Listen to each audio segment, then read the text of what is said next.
तो फ्रेंड्स हम यहाँ से जो है ना अभी इस साइड से यहाँ से गोलगप्पे ले लिए, क्योंकि बच्चों की फरमाइश थी गोलगप्पे खाने हैं, तो फिर हमने इधर रोक लिया। यहाँ से गोलगप्पे ले रहे हैं और अभी जो है ना फिर हम चलेंगे घर। उसके बाद क्या हो गया, उसके बाद फिर हम जाएंगे हवेली और वो भी इनके साथ। इनका फेस चेक रोने देने वाला बना रहता 24 घंटे। माशाल्लाह माशाल्लाह, रोते क्यों हो, हमारी वजह ऐसी है।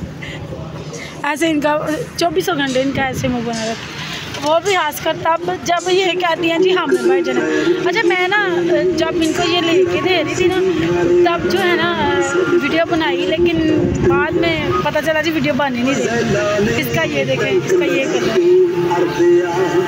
अपना दिखाओ, अपना दिखाओ तो दोबारा दिखाओ।